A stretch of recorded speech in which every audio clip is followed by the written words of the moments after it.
मयूरभंज जिला अबकारी विभाग पक्षर बारिपदा सहर उपकंठ पालबणी अंचल एक नकली मद कारखाना ठाब कर विपुल परिमाणर नकली मद सहित प्रस्तुति सरंजाम जबत करिछि अबकारी विभाग। एथिसहित घर मालिक सिकंदर बेहेरा गिरफ कर तेबे घटना जड़ित अभियुक्त झारखंडर शंकर सिंह फेरार रही।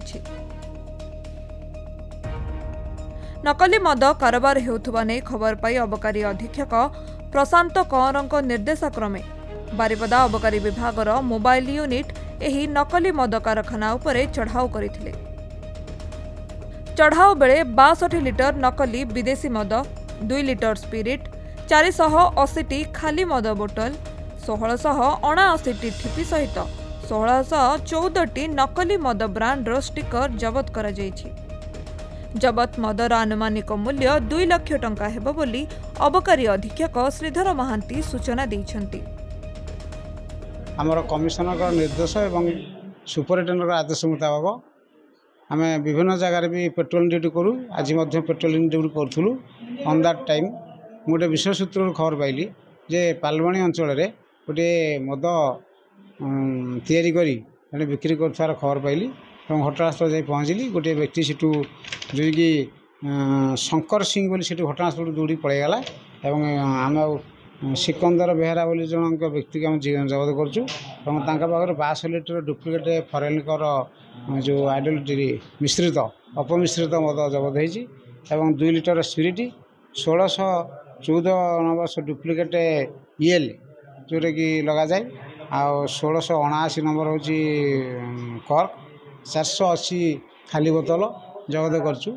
ये जिनसा को ये संक्रांति जन व्यक्ति को गिरफ कराई जन फेरार अच्छी आम डिटेन माने इनक्वारी करी ट्रेस आउट करके धरबू। तेबे गिरफ घर मालिक सिकंदर बेहेरा केवल घर भड़ा देइथिले।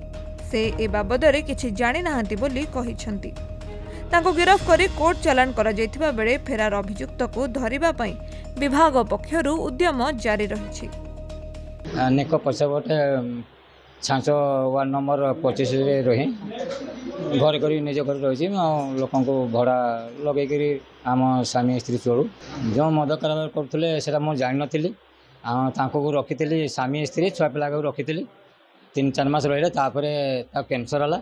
कैंसर वाला से घर को पड़े कि डाक्तरखाना कड़े पड़ जाइए से आसनी एपर्यंत आसनी आज 6 मास वर्ष पाखा से आसी ना आ लोक को बठौले ए कारबार कर मु सन्धान पाई नी मुझे जानली से एमती मद कारबार कर घर आमर मद भी बाहरी आ ठिपी फिपी सब कुछ बाहरी आम घर आम भड़ा घर भड़ा नहीं आम बुढ़ा बुढ़ी चलुलु से रही थे वर्षे पाखापाखि कि ऊपर से भितर रही थे छुआ पिला नहीं रही थे कैंसर को पलैगले जो पलैगले से आसीना एपर्यंत